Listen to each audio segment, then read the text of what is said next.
Welcome to Mastering Your Money. Now, everyone's relationship with money is usually complicated, to say the least. Either you think about it all the time or you don't think about it at all.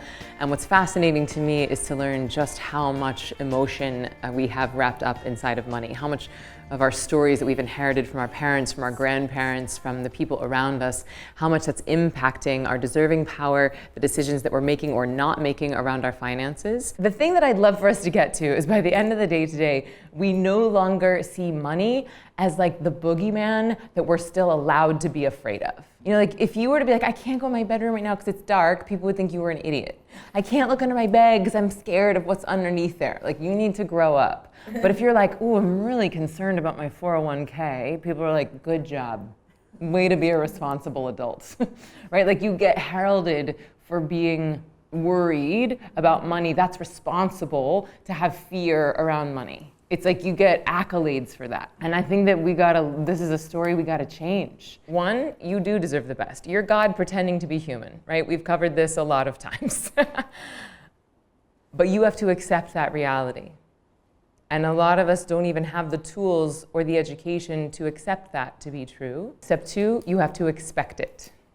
Because I believe we don't get what we want, we get what we expect. You don't get what you want in life, you get what you believe you deserve, which is what you expect. And that's what we're going to talk a bit about today as well, deserving power. So deserving power, I would define as what you subconsciously believe you deserve, or even consciously. And you can feel someone's deserving power. Anytime you negotiate with someone, I mean, it could be about what you're gonna watch for TV on that night, what movie you're gonna see, who's gonna take who out to dinner. Certainly business negotiations, sexual negotiations, everyone comes into a negotiation with a certain amount of deserving power. And if you're like, I'm so sorry, do you mind if can I just for 2 seconds, I'm just so sorry, I just need to, I'm so sorry.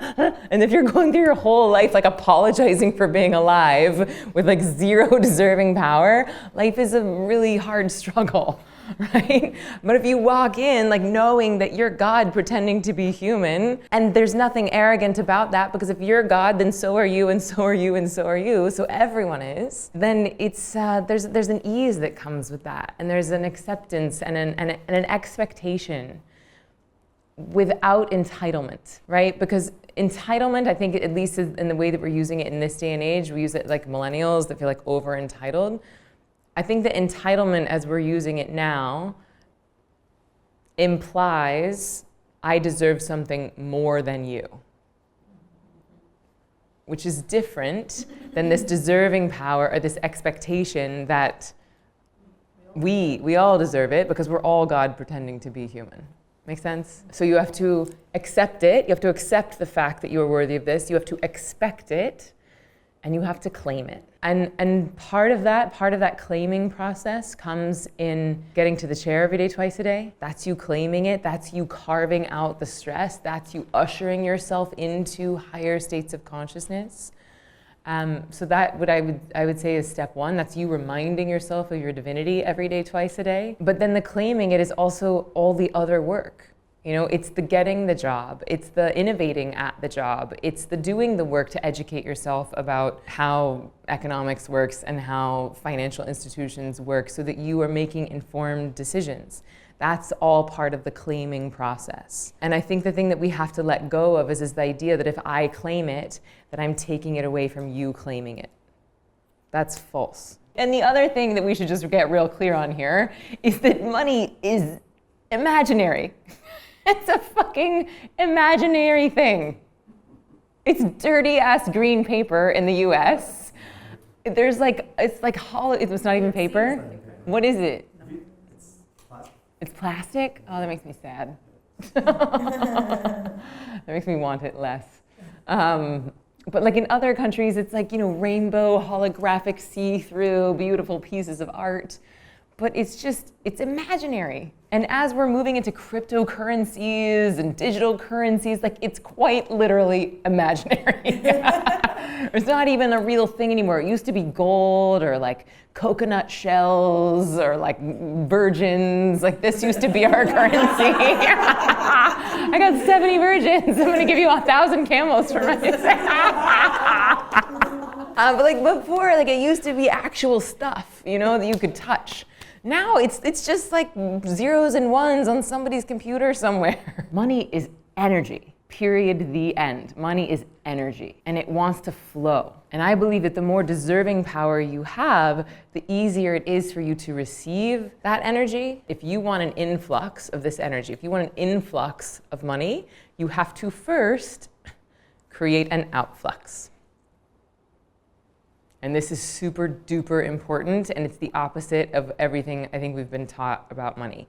If you want an influx, you must first create an outflux. The way that you're going to indicate to nature who's going to receive the influx, the way that you're like raising your hand and saying like I'm willing to be a steward of God's money, is by raising your hand and giving it. Right? Like that's how you're like, hey, because otherwise it's just a theory. Right? Otherwise, it's just a hypothesis, and you don't actually know what you're going to do once you get that money. You could move into hoarding mode, which is fear, and I'll be happy when, right? And like protection. But if you start by raising your hand and creating the outflux, then nature knows who to start the influx to. I think that one of the ways that meditation helps with this is that it does move you out of that I'll be happy when syndrome. It moves you out of need looking to be fulfilled, and instead turns you into fulfillment looking for need, right? And then that changes everything. That is the thing that allows you to see it as God's money, not your money. That's the thing that allows you to be a vessel and allows it to flow through you. But that's very hard to do when you're in that survival protection. If you're successful, I'm not. I have to make more than you. I have to compete against you. If you're not willing to give 10 cents off of your dollar that you're making, what's the likelihood that you're going to give 100,000 off of your first million? You all have this story that, oh, well, once I have X amount of money, then I'll start giving, then I'll start being generous. But the reality is we have to flip that. In order to create an influx, we must first have an outflux. In order to indicate to nature that you are willing to be a steward and a shepherd for God's money, because it's not our money, then we have to raise our hand by starting with generosity, by starting with giving things, giving abundance, giving time, giving service to organizations, to people that light us up, that we feel like are most relevant at this moment in time. And so I challenge you to challenge your own assumptions about how much money you need to have before you can start doing all the good in the world that you want to be doing.